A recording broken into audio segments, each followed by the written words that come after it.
Hi guys, my name is Paul and welcome to the BMSWEB YouTube channel. And our channel's primarily about drone and drone racing, and as many of you may be aware, especially the subscribers, is we recently acquired a DJI Mavic Pro. And I've been getting a number of questions about settings and how to go about setting up the quad to get the most out of it. We got this just before Christmas and probably spent the last few weeks just trying to get different settings and trying to see what actually works for us and what doesn't. This is some sample footage you're actually looking at the moment, and this isn't color corrected, sharpened, nothing's been done to it whatsoever other than uploading it to YouTube, so you can get an idea of what the video looks like straight out of the actual Mavic. And I'll run through the settings that we've actually used. We ended up trying a number of different settings and some worked and some were kind of so-so, but anyway, and I'll show you exactly what this video looks like once it's actually been color corrected. Now, it's actually worth mentioning that the way we're using the Mavic is primarily for YouTube. So hence all the videos that we're doing is actually geared around trying to get the best that we can from the Mavic for our YouTube videos. So that's essentially where I'm sort of coming from, and we're sort of dealing with some of YouTube's compression and trying to make this video actually work with what YouTube does. So what you're looking at now on the left is the footage straight out of the Mavic without it being corrected. And on the right is the video once it's actually been, all I've done to it is basically corrected the colors a bit more and played around with contrast, etc. And just made it a little bit more punchy. And as you can see, especially the water detail here, you can see the difference between the left hand and the right hand side. So you can see the video is quite tweakable. So essentially what we're trying to do is get video out of the Mavic where we've lost minimal information and we can still color correct it and tweak it a little bit just to get a bit more out of it. For those of you that do want to correct your footage, if you don't want to correct your footage, I've got a few more settings which I'll run through shortly and show exactly how to set those up. But essentially this gives you an idea of what you can do with the Mavic. These aren't supposed to be super duper cinematic shots or anything like that. It's purely just testing the Mavic out and getting a feel for it. Flying an aircraft like the Mavic is pretty new to us because it basically does everything for you, whereas most of the quads that we fly or the drones that we fly are flown in acro mode, so basically the pilot's doing all the work. So this has been a learning curve for us, not only with the video camera settings on the Mavic, but also how to fly this this aircraft, and hence this is the sort of footage that we're getting out of it. Okay, so what you're looking at here is just some screen capture from my iPhone, depending on what version of this is the most current version of the DJI Go app. So I'm assuming it's going to look pretty similar on the Android too. I don't think there's much in the way of difference between the two. They look pretty much identical. The room lighting is actually pretty low here, but it was a nice stable place where I could set it up. I've taken the props off and I can actually run through this video. So the first thing we want to do is change to video, from video mode to camera mode, and we're going to go through some of the actual camera settings. So what you want to do now is click on the settings, and we're going to run through some of the settings on the actual camera. Next, what we want to do is click on the camera icon, and once we do that, the first thing we want to click on is the photo settings. And once in the photo settings, what I've done is I've selected single shot.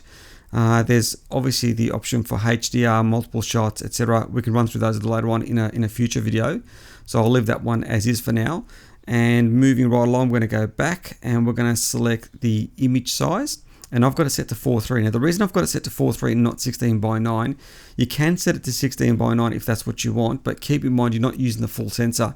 If you go to 4:3, you're actually using the full sensor on the actual Mavic, so keep that in mind. I prefer to use the full sensor.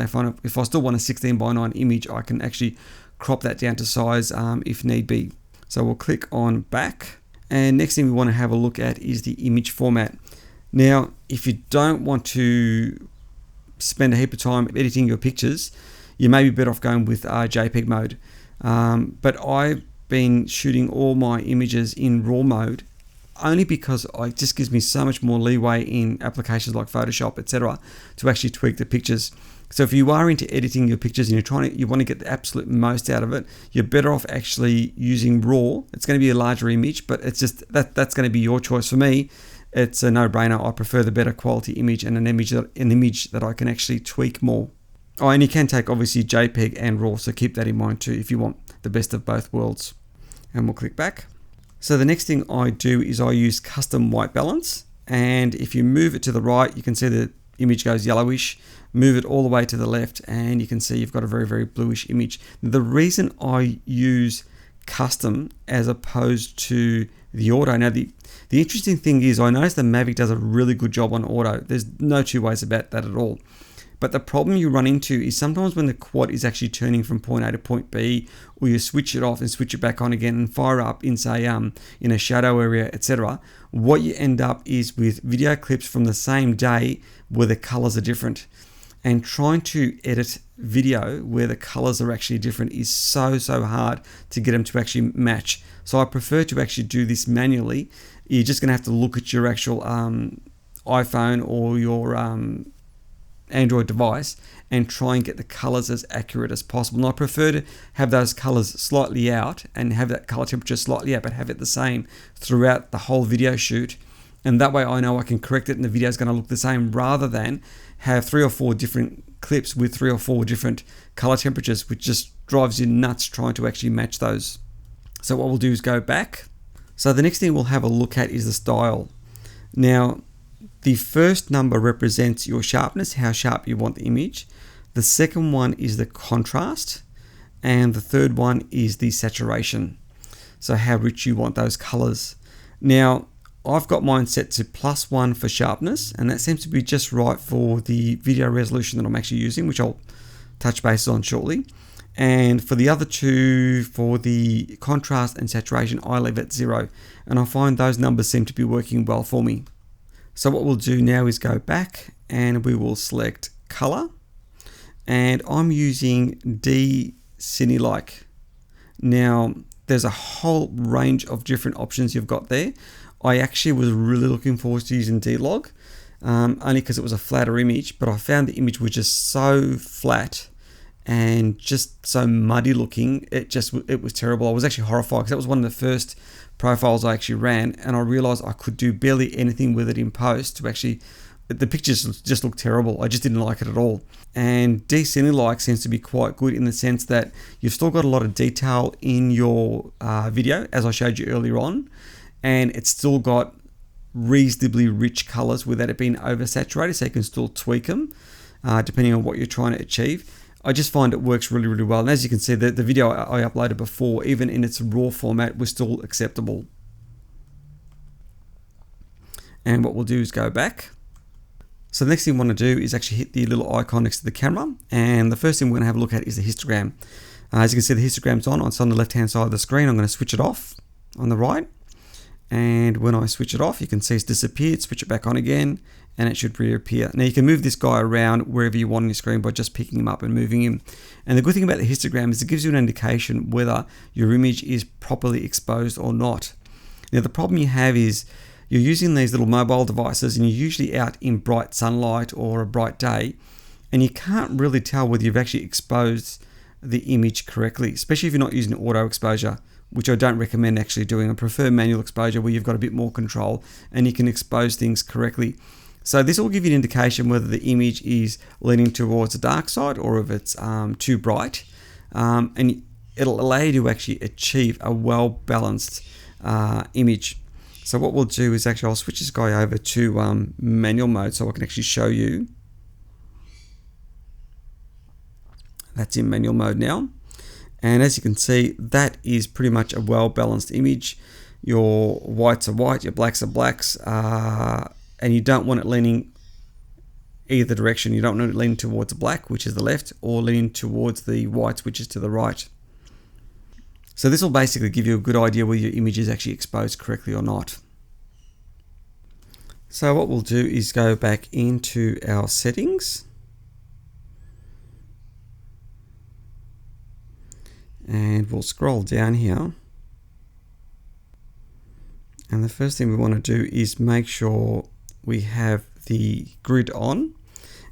So I use the middle option, and what that allows us to do is actually have a grid overlaid. And this is obviously not recorded on the video, so keep that in mind. You're not going to actually see this grid when you're taking photographs or video.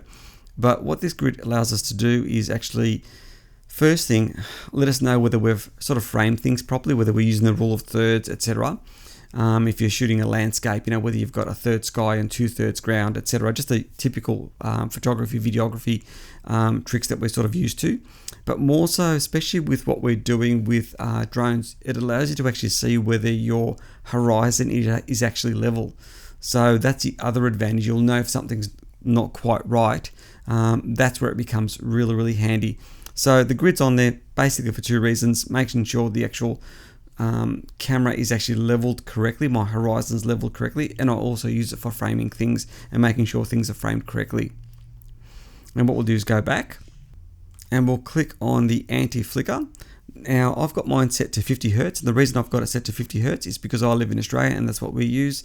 Now places like the US, they'll use 60, and it depends what country you're in, so just keep that in mind. That's got to do with your electrical grid, and basically if you're shooting anytime where lights are actually visible, you get this crazy sort of flicker by having this set at the right setting for your country.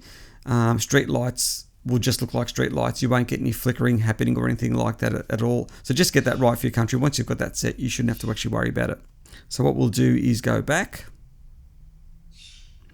and scroll down, and what we'll do is select the film index mode. Now you've got two options. You can have it set to reset or continuous. Now if you have it set to reset, say I took a whole heap of video or a whole heap of photographs, it'll name on my camera what the naming convention they use. It might be DJI 001, DJI 002, etc. Now once you format the card and you start taking photographs again, the same thing's going to actually happen. You're going to get 001 for the next picture, 002, etc. Now the only problem with that is when you're copying things over to your computer, you can inadvertently actually overwrite things. So I've got mine set to continuous. So what it means is if I'm shooting video or photographs, it'll name it, say 1, 2, 3, 4, 5. I can format the card, and when I go to use it again, it'll name it 6, 7, 8, 9, 10. So there's no chance of me accidentally overwriting something. So I use the continuous. It's up to you, whatever works for your workflow. I think continuous is safer, so hence that's why I'm actually sticking with that. So what we'll do is go back, and if you click on format SD card, obviously that'll format the SD card. It took me ages to find this setting. I couldn't figure out what it was, but it actually makes sense where they've actually got it. So what we'll do is get out of that menu and switch over to video mode. Okay, you can see we've got a 16:9 image and we are in video mode. Nice. So what we'll do, hit the camera icon, and then we'll go to video size. Now, I'm using 2K video, and I'll explain to you exactly why. The videos I upload are all 1080p. I'm not uploading 2K or 4K footage to YouTube. Now, if you're uploading 2K or 4K footage to YouTube, you may want to consider going to the higher settings. That's going to be your call. Now, the reason I'm using 2K is I'm finding the video is actually less compressed, which gives me more ability to actually color correct and get the image looking right. I'm just finding the 2K footage I seem to be able to work with a little bit easier. I'm not saying the 4K is not usable. You've just got to get these settings about a lot closer. But that's going to be your call, what you want to use. Now I'm using 2K at 30 FPS. So what we'll do is go back and we'll select the video format. Now I'm using the movie format, and the reason for that is I'm using an Apple Mac. So I suppose if you're using PC, you'd probably use MP4. Or the movie format, I find the files are a little bit bigger. Now I'm not sure whether they're actually better or not. I've looked at the images, I've looked at them really, really closely. I can't see any difference that I could definitively say that the MOV format is better than the MP4. So I don't know, but I'm just going with that option because that's what works with my workflow. So that's going to depend on you, whether you're using a PC or a Mac. Pick the option that suits you best. And what we'll do is go back. And next I'll select NTSC PAL. Now I'm living in Australia and we use PAL. The reason I'm selecting NTSC is if I selected PAL, I would get 25 frames per second for the videos that I shoot, and I really wanted, this is on 2K, I really wanted the 30 frames per second. And the reason for that is the videos, like I said, we upload to YouTube. 30 FPS looks better than 25 in my opinion. So choose the one that suits you the best. I'm using NTSC because I'm finding that works for me and the video is nice and smooth. Just that extra few frames per second. Just gives you a nice smooth image. And what we'll do is go back and white balance. As you can see, I've got that set to custom, no different to before, so that hasn't really changed. The style exactly the same as before. And finally, as you can see for the color, I'm using D-Cine-like, and that seems to be working quite well, especially for the videos that we're producing, so I'm quite happy with that. Okay, this is probably the biggest and best tip you're going to get in this video. If you're going to remember one thing, this is the one you want to actually remember. One of the biggest problems people have with the Mavic, whether you're in manual mode or autofocus mode, is they'll film something and come back and the image looks soft and it hasn't focused on what they wanted and they didn't realize it. And the reason for that is you're using usually a little screen, or you're out in bright sunlight and it looks pretty good on the screen. You come home, look at it on your high def laptop or monitor, and all of a sudden you realize the picture's soft and it looks terrible and you've just blown it. So what you're looking at here, you can see those little red lines around the bird cage. What they are indicating is the focus point of the Mavic. Now what I'll do is I'll switch to manual focus and I'll just blur this out. Okay, it's out of focus now. You can see the red lines have disappeared. Now those red lines aren't recorded on the actual video. It's just what you're seeing on your display. And as you can see, I've focused in. Now I know that is 100% in focus. So keep that in mind. This is a really good way of achieving focus. I still recommend using the autofocus and clicking on the right point.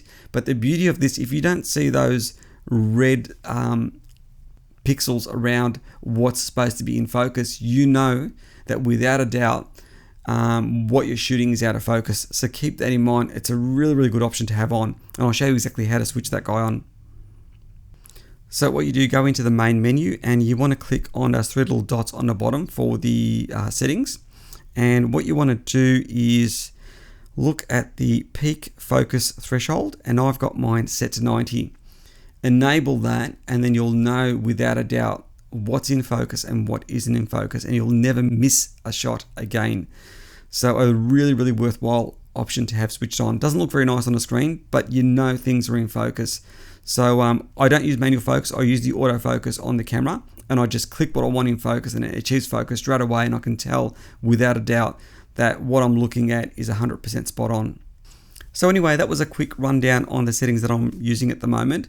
I've got a few more little tricks up my sleeve that I can probably do videos on a little bit later on. I've got some accessories that I've actually purchased for the Mavic. If you want me to share those too, I can do that. If you've got any questions or comments, please leave them down below. Anyway, look, I hope you found that useful and I hope you got something out of it. Thanks very much for taking time to watch this video, and we'll catch you guys next one.